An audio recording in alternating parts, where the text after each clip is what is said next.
ലോക്സഭാ തിരഞ്ഞെടുപ്പ് തോൽവിയിൽ നിന്ന് പാഠം ഉൾക്കൊള്ളണമെന്ന് മുതിർന്ന CPM നേതാവ് പി ജയരാജൻ. എപ്പോഴും ജനങ്ങൾക്കൊപ്പം നിൽക്കുക എന്ന പാഠം ഉൾക്കൊള്ളണം. ചരിത്രത്തെ ശരിയായി വിലയിരുത്തണം. എവിടെയെല്ലാം പോരായ്മകൾ സംഭവിച്ചുവെന്ന് കൃത്യമായി പരിശോധിച്ച് മുന്നോട്ടു പോകണമെന്നും ജയരാജൻ പറഞ്ഞു. കണ്ണൂർ പാനൂരിൽ PK കുഞ്ഞനന്തൻ അനുസ്മരണ പരിപാടിയിലാണ് CPM നേതാവിന്റെ പരാമർശം.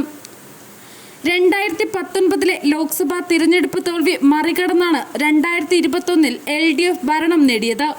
2016 കിട്ടിയ സീറ്റിനേക്കാൾ കൂടുതൽ സീറ്റ് ലഭിച്ചു. പഴയ ചരിത്രം മറക്കരുത്. നാം ഇതുവരെ ഉയർത്തിയ ശരികളും നിലപാടുകളും ഉയർത്തിക്കൊണ്ടു തന്നെ എവിടെയെല്ലാം പോരായ്മകൾ സംഭവിച്ചുവെന്ന് കൃത്യമായി പരിശോധിച്ച് മുന്നോട്ടു പോകണം, ജയരാജൻ പറഞ്ഞു. വിജയിച്ചാലും പരാജയപ്പെട്ടാലും ജനങ്ങൾക്കൊപ്പം നിൽക്കുക എന്നതാണ് കമ്മ്യൂണിസ്റ്റ് പ്രസ്ഥാനം നമ്മളെ പഠിപ്പിച്ചത്. ആ പാഠം ഉൾക്കൊണ്ട് മുന്നോട്ട് പോകണമെന്നും എപ്പോഴും ജനങ്ങൾക്കൊപ്പം നിൽക്കണമെന്നും ജയരാജൻ വ്യക്തമാക്കി. രണ്ടാം പിണറായി സർക്കാരിനെതിരെ ഭരണവിരുദ്ധ വികാരമില്ലെന്ന് CPM സംസ്ഥാന സെക്രട്ടറി MV ഗോവിന്ദൻ ആവർത്തിച്ച് പറയുന്നതിനിടെയാണ് പാർട്ടിക്കും സർക്കാരിനും തെറ്റുപറ്റിയെന്ന് തുറന്നടിച്ച് ജയരാജൻ രംഗത്തെത്തിയത്. പരാജയത്തിന് ശേഷം കരുത്തോടെ തിരിച്ചുവന്ന പാരമ്പര്യം LDFനുണ്ട്. ജനങ്ങൾക്കൊപ്പം നിൽക്കുകയാണ് പ്രധാനമെന്നും ജയരാജൻ ചൂണ്ടിക്കാട്ടി. സർക്കാരിന്റെയും മുഖ്യമന്ത്രിയുടെയും ഭരണപരാജയവും തെറ്റായ നടപടികളുമാണ് കഴിഞ്ഞ ലോക്സഭാ തിരഞ്ഞെടുപ്പിൽ കേരളത്തിൽ LDFനേറ്റ വൻ പരാജയത്തിന് കാരണമെന്ന് കഴിഞ്ഞ ദിവസം CPI സംസ്ഥാന കൗൺസിൽ വിലയിരുത്തിയിരുന്നു.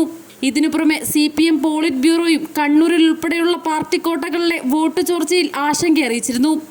ഇതിനു പിന്നാലെയാണ് സംസ്ഥാനത്തെ പാർട്ടിയിലെ പ്രമുഖ നേതാക്കളിൽ ഒരാളായ പി ജയരാജനും പാർട്ടി നേതൃത്വത്തിനും സർക്കാരിനുമെതിരെ പരസ്യ വിമർശനവുമായി രംഗത്തു വന്നത്. കേന്ദ്ര സർക്കാരിനെതിരായ വോട്ടുകളാണ് കോൺഗ്രസിന് ലഭിച്ചതെന്നാണ് പാർട്ടി സംസ്ഥാന സെക്രട്ടറി MV ഗോവിന്ദൻ തോൽവിയുടെ ന്യായീകരണമായി മാധ്യമപ്രവർത്തകരോട് പ്രതികരിച്ചിരുന്നത്. എന്നാൽ ഇതിനെ പൂർണ്ണമായും തള്ളിപ്പറഞ്ഞുകൊണ്ടാണ് പാർട്ടിക്ക് തെറ്റുപറ്റിയെന്ന തുറന്ന വിമർശനവുമായി പി ജയരാജൻ രംഗത്ത് വന്നത്. ഇത് വരും ദിവസങ്ങളിൽ CPMൽ ഉണ്ടാകുന്ന അടിയൊഴുക്കുകളുടെ പ്രതിഫലനമായാണ് വിലയിരുത്തപ്പെടുന്നത്.